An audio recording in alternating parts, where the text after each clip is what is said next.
Bien, bonjour à tous. Je vais me permettre de démarrer. On va accueillir au fur et à mesure le reste des participants. J'ai le plaisir d'être avec vous pendant 5 minutes. Aurélie Baupel, je dirige mon entreprise éponyme depuis 2005. L'activité principale étant la transition numérique, notamment avec un gros focus sur la communication digitale, mais aussi l'intelligence collective et l'innovation. Aujourd'hui, en fait, j'ai juste envie de vous permettre de prendre les 5 points cruciaux en note qui vous permettront en fait d'avoir votre plan d'action dès que vous repartez de Digital Change pour transposer à vos activités une possibilité, en tout cas une to-do list à suivre qui vous permettrait de commencer une communication digitale efficace.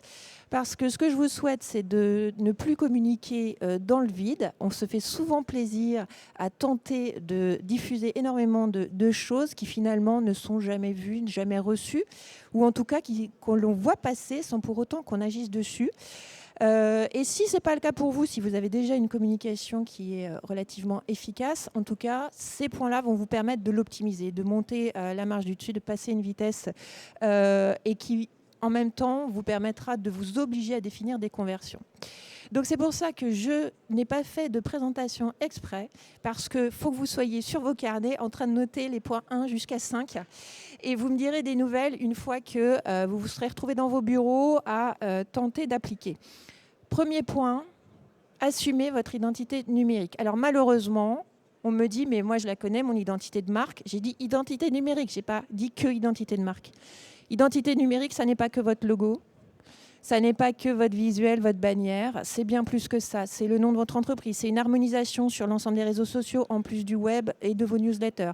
C'est ensuite peut-être un slogan qui nous permet déjà de comprendre, dans votre secteur qui les 3/4 du temps est concurrentiel, pourquoi vous êtes intéressant, etc. N'oubliez pas votre histoire, vos équipes, jusqu'à vous dire finalement, oui, je fais ces produits et ces services-là, mais finalement, ça n'arrive presque qu'à la fin. Quand je tombe sur vos comptes de réseaux sociaux, je dois tout de suite comprendre quelle marque vous êtes et en quoi je peux devenir votre vecteur de communication, en fait, même si je ne suis pas votre cible directe. Donc, identité numérique, attention, ça n'est pas que votre image de marque, que votre identité de marque, c'est bien plus que ça. C'est une harmonisation sur toutes les traces digitales que vous laissez. En 2, e-réputation. Alors, vous l'entendez à toutes les sauces, sauf que oui, on vous parle d'e-réputation de marque, très bien. Mais est-ce que vous pensez à l'e-réputation de la personne physique qui est le dirigeant, qui est le directeur de communication, que sont les salariés? Si vous ne corrélez pas tout ça, vous perdez juste un fort pouvoir de viralité. Et après, en termes de messages qui sont véhiculés, un dirigeant n'a certainement pas le même discours porteur quand il va partager les messages de sa marque qu'un directeur de communication ou que des salariés. Le dirigeant est bien sûr plus sur une notion de notoriété, là où les autres sont peut-être sur de la valeur ajoutée du produit ou du service. En 3, et c'est sans doute ça le plus dur, les messages.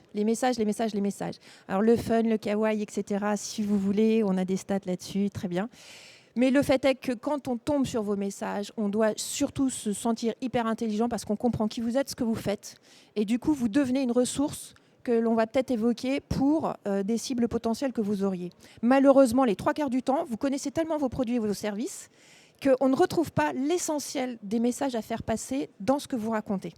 Donc finalement, oui, vous nous dites de venir à tel endroit, mais on n'a toujours pas compris ce que vous faisiez et en quoi ça peut m'intéresser. Quatrièmement, le hub. Alors le hub. Tissez toujours votre toile sur les réseaux sociaux, par exemple, à commencer par les personnes physiques que vous connaissez réellement. Souvent, on me dit, je voudrais une page Facebook ou une page LinkedIn très suivie avec des milliers et des milliers, voire des dizaines de milliers d'abonnés. Très bien, ça, c'est pour faire fonctionner l'outil, le vélo qu'est l'algorithme. D'accord ? Ça ne suffit pas. Vous pouvez cependant compter sur une communauté bien plus restreinte, mais qui vous connaît déjà physiquement, que vous allez retrouver sur les réseaux sociaux. Et qu'est-ce que vous attendez de cette communauté? Pas juste qu'elle voit passer votre communication, qu'elle réagisse à votre communication, premièrement en vous repartageant, voire en plus en commentant, en apportant une valeur ajoutée. Il n'y a pas de petite communauté. Si vous ne retrouvez pas, si vous n'êtes pas en lien sur les réseaux sociaux avec vos fournisseurs, certains clients, les voisins de votre secteur géographique, etc., vous perdez du temps. C'est dommage de ne pas vous appuyer là-dessus. Après, souvent, vous allez devoir leur apprendre comment faire pour certains. 5e point, quoi que vous fassiez, quoi que vous disiez, quoi que vous souhaitiez communiquer, mettez un plan d'action, c'est-à-dire qu'il faut planifier. Malheureusement, et je vais vous abandonner là-dessus, malheureusement, on pourra ignorer. On pourra définir les bons messages, on pourra s'être mis d'accord sur le côté e-réputation, comment communique le dirigeant, comment communique la communication, comment communiquent les salariés. On pourra se définir une identité numérique structurée, etc., etc.